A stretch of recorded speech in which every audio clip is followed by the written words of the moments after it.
Do you want to do the intro? Yeah. Welcome to episode 2 with your hosts, Cameron Hall and Matt Pearson. How are you today, Cameron? I'm great. Good. How are you? Yeah, good. The sun's shining. I've just got a coffee, so I can't complain, really. Oh, I left my Monster in the other room. Oh, no. Go get your one Monster. Are you sure? I'm not open. You're going to survive? I'll be fine. You sure? Yeah. Okay. I've got a bit of water down here. Okay. So it's fine. Good lad. So today's episode, we're going to talk and get into creative ruts. We're not going to get into a creative rut, hopefully. No. Well, I'm actually in one at the moment, so we'll touch on that a bit more. But first off, creative ruts, we're both aware of them. They happen to all artists. And I want to talk about, firstly, well, how do you know if you're in a creative rut? Do you want to start on that? I'm in one at the moment, Okay. so I'll touch on that. But how do you think you know if you're in a creative rut, Cameron? I believe I know when I'm in a creative rut when I start to slack off because I'm quite responsible. What do you mean by slack off? So I'm pretty scheduled. So You're everything very runs off a schedule. I have hardcore things that don't move on the schedule. And, like waking up at a certain time, going to bed at a certain time.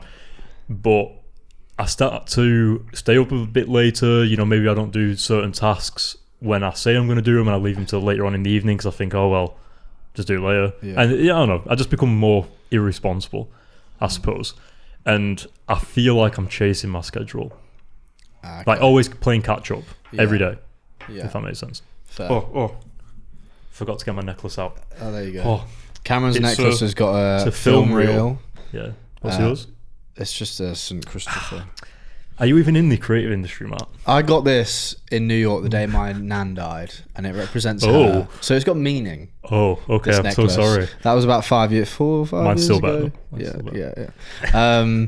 Yeah. Okay. So you struggle to stick to your schedule. You notice that you're just getting a bit out of whack, and that's when you think you're getting into. You're in a creative rut. Well, getting into they're the early signs, right? Okay. Yeah. Yeah. And what's the sign that you're right? I'm in a creative rut here. Like I'm struggling. When my schedule just completely goes out the window and there is no schedule. Right. Okay. And it's you're waking up at whenever, you're going to bed at whenever. Usually going to bed at like 3 a.m. Yeah. And you've got to get up like the next day. Because we run our own schedule to a certain extent. Yeah. It's funny how you think you're in a creative rut when your schedule goes out the window because it's so different for me. So like your life has revolved so much around schedule, which I get. Like you need to be strict with your. I feel like especially as a freelance sales, you're all over the shop. Yeah. But I think I know when I'm in a creative rut when I don't have any desire to pick up the camera. Like it's sat in my camera bag. I don't really want to use it. There's nothing I really want to go and shoot. And the things that I do have booked in aren't inspiring to me. They're not motivating. They're not like, I can't wait to go and shoot that. That feeling of like, oh, I can't wait to shoot that, or I can't wait to run home and edit the photos. Yeah. Maybe you're like, oh, I don't know how it will turn out, but when you've got that feeling of running home to like edit the photos, like I haven't had that in a while. And so like, I know I'm in a creative rut at the moment because of A, those things, B, there's just not a lot that inspires me at the moment, and like I think this is for several reasons. I think the start of the year has just been slow. Yeah. The weather affects me quite a lot, and all that other stuff. But yeah, for me, it's like don't have the motivation to pick up the camera. Don't have the motivation to get out and shoot stuff that I usually would get excited about. It's you're just lacking that drive. I think if that's more, I'd say my version when I know I'm in a rut. Well, do you not think that's like responsibility to yourself as well? Expand on that. Like That's interesting. when you say drive, Yeah. well, drive is to create, but it's also to get up and go to the gym. It's Discipline is what you're saying. maybe. Because it's funny, my mate was saying to me the other day, Giuseppe, he was like you won't always feel motivated. Motivation come and go. So the only one thing that can stay consistent is obviously like doing the job, putting in the work, and like the motivation will come back eventually. You just have to stay true to yourself and keep chipping away and like going down the path that you want to go down long term. Well, there's that thing that's going around at the minute is when you don't have motivation, have discipline, because discipline brings back motivation. Yeah. Right. So what you ladies and gents will learn is that Cameron is like a motivational quote nerd. And Motivation encyclopedia. yeah, he's got all of the sayings written down. He's got them all on his phone. He loves a motivational. And to be fair, like some of them are gems. And I feel They're all gems. What are you talking about? I do agree with that one. I think discipline is so important, especially when you feel like mentally just not there, you feel a bit unmotivated, you feel uninspired, but you just have to like trust. I keep trying to tell myself at the moment, just kind of like trust the universe, just like trust the process, trust something bigger, and chip away at the little things. What are you laughing at?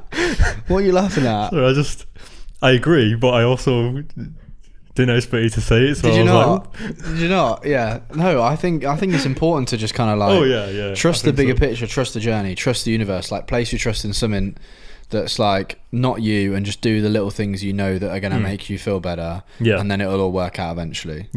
Kind of thing is like the mindset I'm trying to have at the moment. Okay. It's a good mindset. Yeah.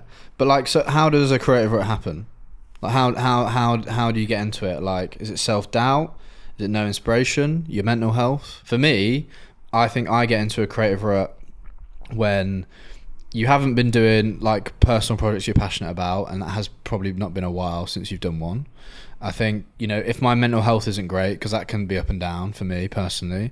So if I'm not feeling great mentally, and there's a lot of mental energy being placed on other areas of my life, then I don't feel as creatively inspired or motivated, which I think is very natural. And a lot of people get that as well. And yeah, like, you've got to surround yourself with inspiration. So if I haven't watched the documentaries that inspire me, or I haven't watched, you know, I haven't been on Tumblr and looked at some photos that I love, and like getting that around me, I feel like that's when I will then, you know, lose kind of that inspiration and creative drive. Okay. And do you feel that creeping up? Yeah, I feel like it's weird, like creativity and inspiration. It's a very broad topic, but it comes in such hits. Sometimes I wake up some mornings and I'm so motivated to like create this thing. Yeah. And then other mornings I wake up and I'm just like I'm not motivated to do it at all. It's really strange. Yeah. Well, it's interesting because I've read where creative people need to have an outlet for the creativity. Yeah. Because if they bottle it up, it literally takes the life force out of them. Yeah. And I think that's pretty true in terms of, well, obviously because it's creative role, but I mean, but I've also read that creative people need to take time to do nothing. Yeah. And I agree with that as well. It's like you need to take the time to do nothing in order to come back and have a fresh perspective. I think I get most like creatively like excited when, at the moment for me, like all I want to do is travel and take Polaroids and like portraits of like people in their local environment. Like right now I'd love to fly to a remote town in Italy and photograph the local life. Yeah. That's like, oh my God, that gets me excited. Okay. But again, this comes back to, I feel like what I want to shoot's changing, and I don't know, more wholesome, more real life stories and more people. I don't know. Yeah. But yeah, recently I was on a creative rut, and I recently did something to help get myself out of it, and I'll talk more about that in a second. And it brings me on to the next topic. How do we get out of one? But you go first. Like, how would you get out of a creative rut? I would start with the small things. Yeah. It'd be holding yourself accountable to, or holding myself accountable to just the things that aren't even relevant to anything creative. It'd be waking up at a certain time every day, making sure I go to the gym when I say I'm going to go to the gym.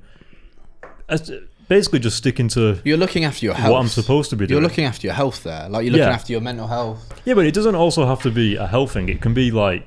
Say, like, if you're going to come into the office at a certain time, I literally just inhaled coffee. Did you? And I don't like coffee, so you just completely took me off. Was that from my breath? Coffee I don't know. It came from somewhere. Sorry.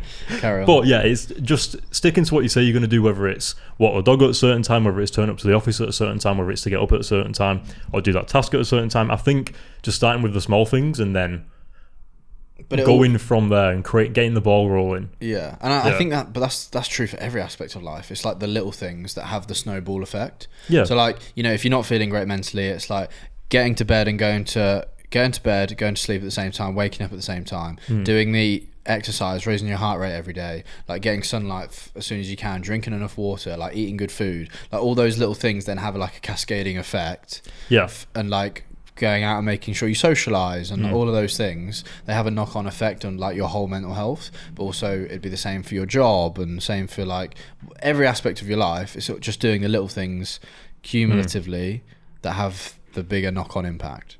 Yeah, pretty much. So you would just do those things that you know spark you creatively, but doing all the little things. Well, so the difference between me and you is that I'm extremely scheduled. the things that I don't want to remember or even need to think about are put on my schedule. So I don't go, oh, what time do I get up tomorrow? I just already know what time I'm getting up tomorrow, regardless, because my schedule says it. What time am I having my shower? What time am I eating my breakfast? What time am I going to the gym? Like, it's all locked in. Yeah. And getting back on track with those things is what goes, okay, I don't have to think about those things. Because if you are off track and you're burnt out, then those things become, oh man, it's 2 a.m. I've got to make sure I get up early tomorrow. And you have to think about it. Whereas if you just stick to your schedule and go to bed at this time, you'll just wake up at this time. You don't have to mentally be like keeping yourself on track. Does that make sense? Yeah, it does make sense. It's something I think I need to get better at. I know we've spoke about it before. Like, I've tried to schedule, right, I need to get up at this time every single day. And it's something that I probably still need to work out. But every night I get into bed and I'm like, okay, I'm like, hey Google, set an alarm. And they're like, what time would you like me to set the alarm for? And I'm like, just how you feel. 8 a.m, 7:30, 8:30, like whatever I fancy. Like, oh, what time do I need to be up tomorrow? What time do I need to leave? Oh, I can lay until 8:30. Well, that's the thing with running our own schedule. We need to create our own discipline. Yeah. Whereas this morning, I had to be up at 7, out of the house at 7:30 to get to the gym in Liverpool Street for 8 to meet my friend. Yeah. And it was quite good because it forced me to get up. Is that why you was late here today I wasn't late. I got stuck on the Victoria line. But that forces me to get up. And I kind of wish I had that every day. Yeah. Look, you need to make it so that your schedule is non-negotiable, and I think that's the hardest part. Maybe I should like meet with my mate every morning at the same time and train, or like do that. Just something. Or maybe we could do that. You don't train in my gym though. I know. Well, we could maybe sort something out. Maybe anyway, we could FaceTime and train together. That's a topic for that's a topic for another day. But okay, so my next point I was going to go on to: how do we get out of a creative? Wait, did you answer the question? No. Well, I think. Well, we did start actually answering it, but I answered it, but did you answer it? No, I didn't. Okay, well, other people might want to know how I've been in a creative rut recently, and this was I'm gonna start again. So I've been in a creative rut recently, and you know what really hit home for me the other day is a little story for you. So I was recently, a couple of weeks ago, I was in town. I was in Nighttown on Oxford Circus, and there I am, stood looking at my work. And my photos in Nighttown, one of the biggest night stores in the world. And I'm like, really mixed emotions because I'm looking at it like, damn, like that was a goal of mine 5 years ago. I'm really, really proud of myself. At the same time, this month, I'm like struggling to get the work in and like make ends meet. And it just hit me like a brick wall. And I was like, I felt like I'd taken 10 steps back. And I think that's the thing about being a freelancer. It's, 1 minute you can be on such a high and the next minute you can be like, right, well, I've got no work this month. What's happened? And you doubt your ability then, and you doubt yourself as a person and like your craft and everything you do. So I was like looking at my work, like that was at the top of my career goal. That was like what I wanted to achieve. And that was me a year ago, but I'm still looking at the work. And this month I've been like struggling to get shoots in. And it's like that for me was, it just made the creative rut even harder because I was like, right, I'm really in a rut at the moment. I don't know what I want to shoot. I don't know where my motivation lies. And I'm looking at it like, and it just hit me in the stomach. And I was like, God, I got quite emotional. I was just a bit like, I didn't know what to think. Like it was a really tough one. Okay. Well, do you not think it's part of it? It's part, and you know what? Everyone I've spoke to about this is like, it's part of the journey, it's part of the process, it's part of being an artist. Like, you'll have such highs and you have lows, and I completely agree that without the lows, you can't have the highs. They're what make you feel the highs. Is it not weird though that you don't expect them to be so close together? Like you're high, and then like literally a month later, you might be like, "Where's the work?" Well, do you know I've literally just done this massive thing. Where's my bag? Well, do you know what? I'll give you a great example of that. So I did a personal project. Some of you probably seen the Queens of Air Polaroid project that I did. Yeah. Worked on it all of last year, but more so from like summer onwards. Like it was a rush to get it done in the last few months as well. Got it done. Really, really proud of it. Put on an exhibition. Loads of people came through to the exhibition. Had a great night. It was like amazing. Yeah. And then the day after, I felt like the lowest low. Oh really? Yeah, I haven't know if I've told you about this. I felt mate, I was sat there on my sofa and I was just like replying to all of these messages on Instagram. People had DM'd me and like tagged me in stories and like it was great. Yeah. It was just like this like hit of dopamine, and it just disappeared, and I just felt like it was like feeling the highest high and then achieving it and then it just disappearing and it being like, what now? It was like the strangest thing, honestly. And I was like, what do I want to do now? Like, is that it? Like, all of this work that I'd put in overnight just gone. Yeah. And I don't know, like afterwards I just struggled. And since then, to be fair, I've struggled to motivate myself. That was towards Christmas. And I was like, right, just want to get this project done, put it behind me. It had been quite stressful at times. I want to get it done, put it behind me, and then have Christmas off, go home for Christmas. And I was a little mentally kind of like all over the place at that point as well. Like, I wasn't feeling too great mentally. I tend to feel more like that in the winter anyway. And then had Christmas and then had a good break, came back in the new year. Where's the work? Really quiet. January, quiet. February. I'm like, great. And I haven't really worked on a personal project since then until Tuesday and Monday. It would be last week now. I was like, right, I'm going to get on a train. I'm going to go north to my uncle's farm, who I haven't seen in 20 years.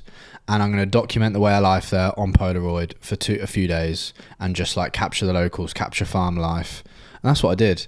And it was like a fresh scenery. I loved it. It was great, like picking up a camera and going to shoot again. And it was kind of like the little break and getaway I needed. But it really helped. I still don't feel like, oh my God, I've got loads of motivation now. But it was nice to go through the process of shooting, scanning it in, choosing my favorites, posting them online. People were like, oh, these are really nice. Like, I had good feedback. It's not like they went viral or anything like that, but it just was nice to, you know, pick up a camera and go shoot something that meant something. So with that, what do you think it was about that project that helps you sort of, I don't know, get going again? I don't know. I think, like I said to you earlier, at the moment, my motivations has changed, and I've shot a lot of people in the past who are people that I dream of photographing, and I've shot like some big projects. A lot of people. Yeah. But like at the moment, I just want to shoot real life people that've got real life stories, and that was kind of a way for me to do it. Go to somewhere that I'd never been before, you know, photograph my uncle who's never really had his photo taken.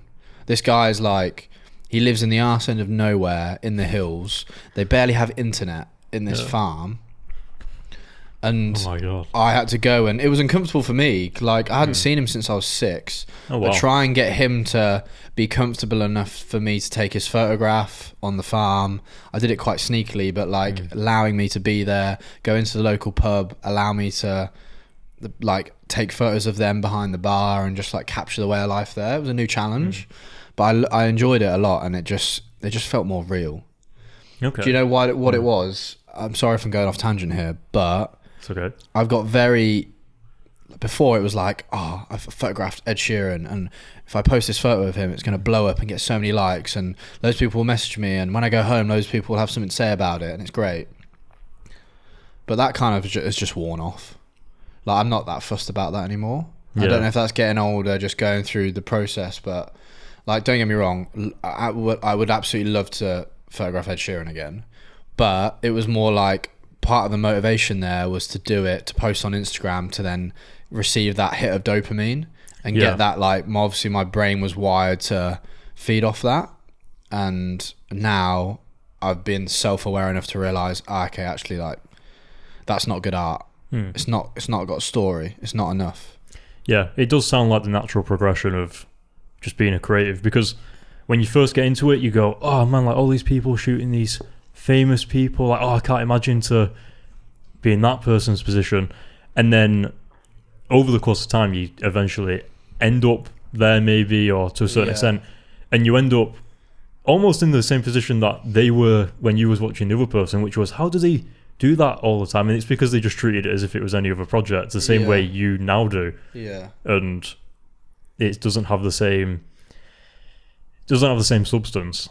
No, because there isn't really any substance unless it's something like a documentary. That's maybe, or like the dream is like to have someone like whoever it is, like you know, who haven't I photographed? I'd love to photograph like Dave or like someone like that, but it's not just them down some kind of alleyway to take a quick portrait. It's like get them into a studio for a few hours, tell a story. Yeah. True creative direction, tell a story, like really capture them in like vulnerable emotions and like facial expressions, and really create something that's raw and different. And I feel like I've just taken a lot of photos of famous people, but just like, right, you've got 40 seconds to take a photo, take a Polaroid, go and do it now. Yeah. And while they're rushing off somewhere else. And it's cool to get that shot. And sometimes you get some nice shots like that. Some like in the moment, off the cusp shots, very point and shooty, which I love that style. Yeah. But it's like, where's the substance? Where's the story? Where's the, creative direction? Where's the, the real life stuff? Yeah, I think that's what's difficult when you post on social media as well, because it gets like all this attention, and it gets the attention because of the person that's in it. Mate. However, it's a shit photo. Yeah. However, from like a creative standpoint, that was cool at first because you was like, oh, I've never shot a famous person before. That was cool at first. Sorry, that was great. Cool. Supernova. Yeah. But over the course of time, you start to like, there's still something to be desired from a creative standpoint. Yeah, you're not scratching that itch. Yeah. You're not like, I could post a photo that I'm really proud of creatively, but because there's not a famous photo person in the frame, people are like, it doesn't get, it gets lost on Instagram. It might get 150 likes, a couple of saves, a couple of people are commenting on it, but that's it. But I'm like, but this is a great creative piece of storytelling.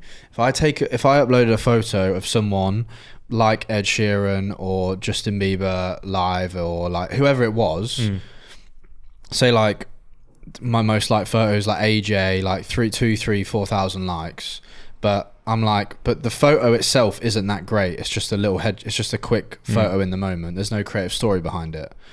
But tell you what did though, I did a mental health campaign, when I photographed Ashley Walters, my mate JP, my mate Elliot, my mate Joe. I know a few people, by the way, that have seen that Ashley Walters picture, and I'll say like, they'll see your Instagram and they'll go, they'll go, oh, who's Matt? And I'll just show it, and they'll go, I don't know Matt, but I know that picture that's like... that makes me really happy. Yeah. I'm smiling right now. That makes me really happy because that had story and substance. Basically, it was last year, I was like, right, I'm passionate about my mental health. I struggle with my mental health. Talk about that more on here. We've just lost the light out the tube light just died. I'm passionate about my mental health, and I was like, I struggle with my mental health as well. I was like, I want to do a campaign to raise awareness for men's mental health, like, men can cry kind of thing. So I had a few ideas, and last summer I was like, or whenever it was, I was like, right, I want to execute this idea. I want to capture 4 or 5 people, men, all crying, and just like post it up. And I was like, right, I know I need a famous face on the front to really give it that impact, to really give it some substance. And so I'd shot Ashley Walters before. So for those who don't know, Ashley Walters is like the main character on Top Boy, amongst many other things. I'd shot Ashley before, got on with him really well, and whenever I saw him, he was like really nice and like remembered me, and like we had a good rapport. So I was like, right, I'm gonna ask him, because we mentioned about doing a shoot. I asked him if he wanted to do a shoot, sent him a DM. He was like, yeah, sure. And then I pitched this idea to him about him crying, because he's an actor. I was like, this might be perfect. He was up for doing it, thought it was a great cause. So we did a shoot. It was a great day, and at the end we nailed this shot of him crying. And then I got other mates to do it. So JP, who's a good mate of mine, who's also an influencer, was our main Chelsea. So there's a bit like there's some following there as well. Yeah. And my other mate Elliot, who's an influencer, my other mate Joe, who is an influencer. Got them all involved, and then the last photo is me crying as well. That's the worst photo by far. But the point was, right, post that up, show that men can cry. I put a bit of a caption to it and a bit of a story to it as well, and it did so well. It's by far my most like reach post, like hundreds of comments, hundreds of like thousands of people liked it. I think it was like 5,000-6,000 people liked it. Like it got some really good coverage, and for me it was like, yes, like that is a piece and a story with substance, and it hopefully like changed some lives, made someone aware of some mental health, allowed them to speak, allowed a male to feel like they could cry in front of their other male friends, whatever it is, I don't care. But that, like, I'm so proud of. So for you to say that, oh, I know people that have seen that and did that, and I know it got shared quite widely, which, like, that's actually probably one of my proudest bits of work. Yeah, it's almost the crossover between a famous person but then your own creative direction. Yeah, so I had the famous perfect person, storm but then of- I could yeah. combine it with the creative idea I had, and I Yeah. had the time to do it, and like the impact it had was great, and I'm so Yeah. proud of that Yeah. photo. Yeah. Well, I'm proud of you as well. Well, thank you, for mate. that. Sorry, that was a Yeah. bit of a tangent, but I just wanted to tell that story because I thought it was important to tell. No, I think it was important. But I think as well, then the main goal would be to be able to execute your own creative ideas, but have it with someone who's, because usually when you're shooting famous people, it's either in their environment or Yeah. there's a certain like campaign that you have to kind of like mold yourself towards. And Yeah. if you could just have a famous person and they're just like, Down for go anything. for it, mate. Yeah. Then you can do whatever you want. That's the dream. And Yeah. you've got the studio and the facility to do it with. Yeah, exactly. But yeah, so that's kind of major tangent there, but like getting out of your creative rut is coming up with those ideas, coming up with those personal projects and being like, right, I want to pursue that and going to do it. Yeah. And you don't have to do it with a famous person either. No, That's just the perfect, that's the ideal scenario. Yeah. But just do it with anybody. Yeah, right? you could do it with your Yeah. neighbours. You could do it with, I don't know who it was. Like I say, And I your went up, grandma or something as well. I went up you to know? photograph my uncle who I hadn't met in 20 years on a farm. Not something I ever thought I would do. Challenged myself to just shoot it on Polaroid as well. Came out really well. I was really happy with it. Very Okay. nice. So let's go into like routine, finding inspiration. We've talked about how we're getting out of one, hitting on personal projects. You've spoke on routine and how important that is for you. It's something that I probably need to get better at. I think routine is probably the most important thing that anybody could have. Yeah, I would agree. Yeah. Or maybe not routine in every part of the day, but at least a routine, like a that sets foundation. you up for the day. Yeah. And you wind down for the day. And Yeah. like all of that kind of stuff. I completely agree with you. Like really look at, are you better at training in the mornings or are you better at training in the evening? Are you better at working in the evening or are you better at working in the afternoon or well, that's the knowing morning? yourself as an individual, isn't Well, it? yeah, but those are like the foundations that set you up for. Because Yeah. sometimes I don't want to work during the day, but I go, I know I can smash this out within an hour at night. Yeah. Compared to 5 hours during the day. Fair, yeah. So, yeah, it's about knowing yourself and knowing what works for you and what. But you need to experiment with your routine, I feel like, to like kind of get into that. Yeah. Finding inspiration, like where do you find the inspiration? Because we've said like, you know, surrounding yourself with inspiring things, like watching things to get you going again. I think that does help if you're ever lacking creativity. But like, where do you find your inspiration for ideas for creativity, for shooting and stuff? Vimeo. Yeah. For sure. Looking at other people's work. I find a lot of inspiration on Instagram Reels, actually, which is quite interesting. And also, I would say get into the habit of saving videos that you find on Instagram. Like, I've got a folder for video inspiration, motivation, education. Yeah, see, I need on to get Instagram. better at organising those folders. I save stuff like quite a lot. So whether it's like some like mental health tips, some fashion stuff, some like I save it all and I don't put it in a folder. So I need to start foldering it up. But there's so many images I've got saved on my Instagram that I'm like, this is class. And there are so many creatives. I mean, so that's one way. Instagram. Yeah. Who you follow. I recently have started been like ironing out who I follow. And just, I want my feed to be just a constant flow of inspiration, not just like loads of random crap. Definitely. From my side, I think I follow too many motivational things and creative things as well. Yeah. But you just end up with endless streams of like motivation and words. And it's like, where's the stuff that actually makes me do shit? Yeah. Curating your social media. Yeah. I think that's really important just for any aspect of like your life, really. And also your environment, probably. Yeah. That's a good thing, actually. Yeah, like if you're in your room, don't just have blank walls. Get Matt's Queens of Air picture on your wall. You know. Yeah, you can find that on my website for £200. But yeah, find inspiration. I use Tumblr. Okay, I don't. I'll sit in the bath at night and I get my best ideas in the bath. That's how we got the. I don't know if any of you like the podcast name Late Invoices, but I was listening to music in the bath and that's where it came from. Every creative can probably relate to and that was the whole point. Yeah, that was the whole point. Yeah, we got your attention. Now you're here. You're listening to us blab on. You'll know. We got you. You'll know your areas of finding inspiration. Like I sit in the bath and I'll scroll through Tumblr, listen to some music, look at some images, and be like, okay, this is sick. This is sick. Like I could shoot this, but in a different scenario. Or I could shoot this, but change this. And I think finding those. I know some people use Pinterest. I've never really got on board with it, but no. I know it's good for organising boards for certain types of shoots and certain things. I've seen some photographers like have boards for like all different types of ideas, and it goes into a different mood board for each of them. It's like really organised.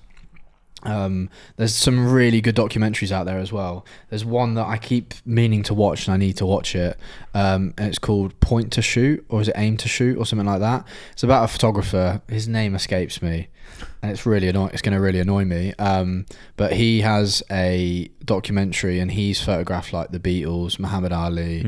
He was more of a photojournalism photographer, but then would like travel around with people, and he shot all kinds of people all over the world. He's like 98 now, but just seeing how he did it and seeing his stories and seeing the people he's met, like I watch stuff like that and I come away and I'm like, yeah, I want to go shoot. Yeah. And I feel myself slipping more into that like photojournalism space. And you know, when I went and did that shoot up north at my uncle's farm, I took that approach with it. Like I went and photographed the locals to tell a story. Okay. That's quite interesting because it's almost like you're a documentary filmmaker but in like a photographer sense. Yeah, but that actually really interests me. Yeah, it does. Like, and some of my favorite photographs I've ever taken might be one of my favorite Polaroids, at least, is when we're in Barbados. I took my we were on like a lad's holiday out there a couple of years ago. Yeah, took my Polaroid camera and we went and watched like the racehorses get like bathed in the water at 5 a.m. when the sun was coming up.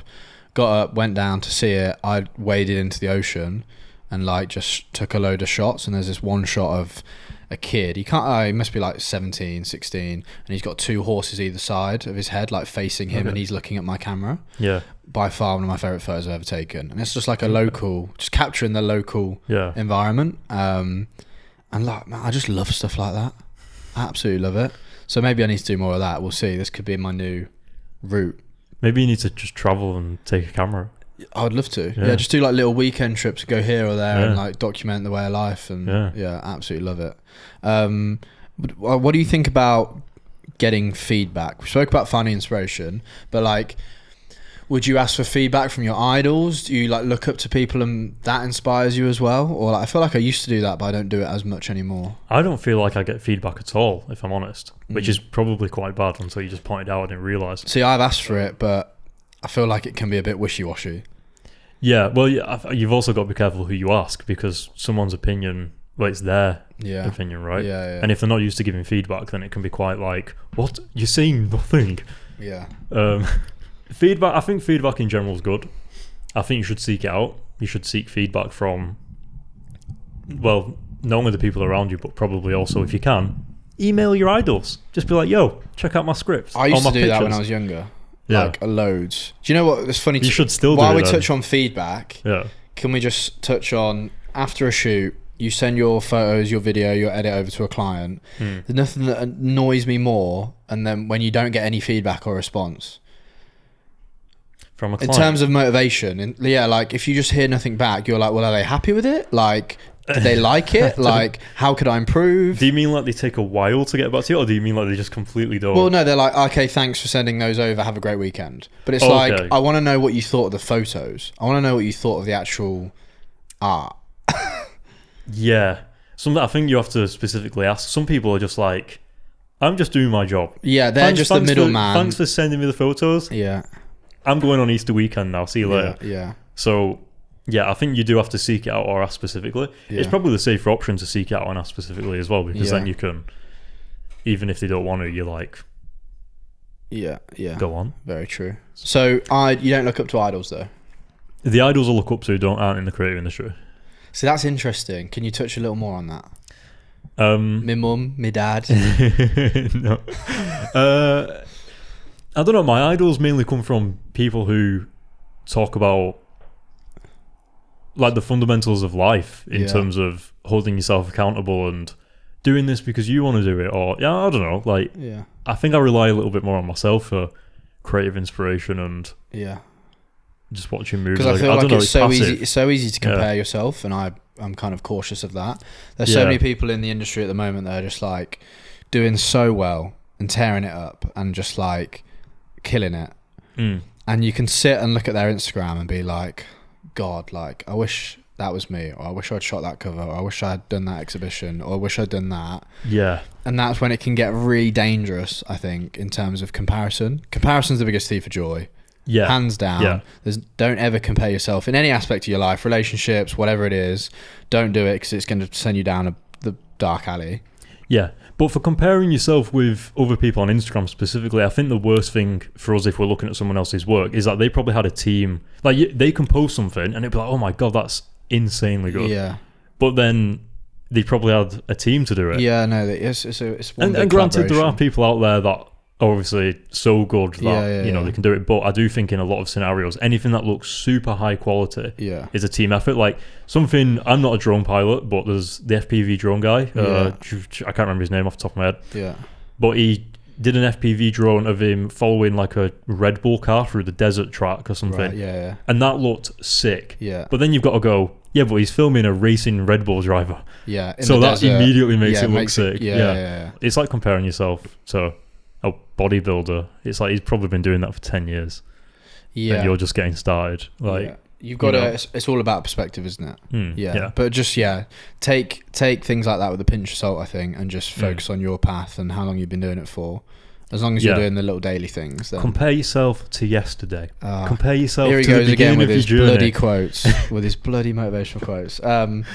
Okay, and then You love it. experimenting, taking risks to get out of a creative rut. Like shooting with a new camera. So when I don't think I do anything though to get out. Like, I think that's just good in general. I don't think I use it to get out of a creative rut though. Fair, but I think it's good too. When the reason I bought my Polaroid camera is it was during lockdown. It was like we're coming out to the end of lockdown. I was on a job in Turks and Caicos, which was bloody brilliant with the boys in the office here. And that was like the only bit of work I had for 2 years. But we went away for a month and it was paradise. It was great. But while I was away, I ordered a Polaroid camera off eBay, and I got back because I felt really creatively just like zapped during COVID. There was nothing to shoot. It's in the middle, arse end of nowhere, in the middle of the countryside. Just like, what do I do? No work, no nothing, and I just felt creatively lost. Bought a Polaroid camera, came back, started shooting with it, fell in love with using it, and I was like, yes, like this has made me fall in love with taking photos again. So I think experimenting with a new format, shooting with a new camera, doing something new. Do you know what? I feel just really uninspired with my camera at the moment. It's the same camera I've had for 6 years. What happens if someone, playing devil's advocate, yeah, but it's not about the equipment, Matt. I hear you, and I agree with you in terms of the creative finished product, but I think as someone that, loves cameras, shooting with a different format and stuff, you do get excited with using a new bit of kit. What happens if you don't? Because it comes out different and it looks different, and then you've got a different file to edit, and then you're like, oh, well, I need to get used to editing with like these files, and it gives it a different look, so I can go a different direction with my edit, and it's just something new. Okay. To stimulate you. Yeah. I think. So I really want to hire this new Fuji camera at the moment because I'm kind of like, I think it will give me just that little bit of, oh, okay, it's a different format. It looks so different. I'm excited to edit with it. Whereas I'm getting the same image out of my camera that I have been for the last 6-7 years, and I'm really bored of it. That brings up a really good point actually, because I think anything is interesting at the beginning, but then the more you do it, the more boring it becomes. Yeah. And even the things that were super interesting and super complicated and you had to really spend time to figure it out, eventually that gets boring. Yeah, because now it's so easy. Yeah, and it could be an amazing thing. Like you could be shooting on the best, what's the best photography? I don't know. I'm still shooting on my Sony A7R II, which is about, it must be nearly a 10-year-old camera now, but I bought it 6-7 years ago, and I'm still shooting on the same camera today. With the same lens basically, and it's just I get the same image out every time, and I'm just bored of it. And you're still shooting on those terrible Sony batteries, that every creative will just understand. So I'm just over it. But when I picked up my Polaroid camera, my point was it was a new format.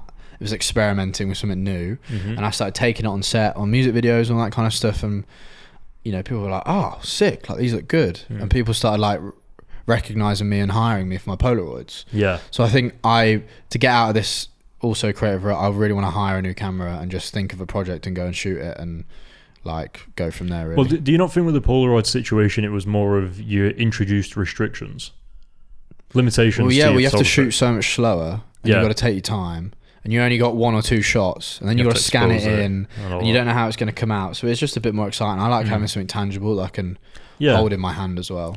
That's a good point. Yeah. Is that everything's become like digital and... Yeah.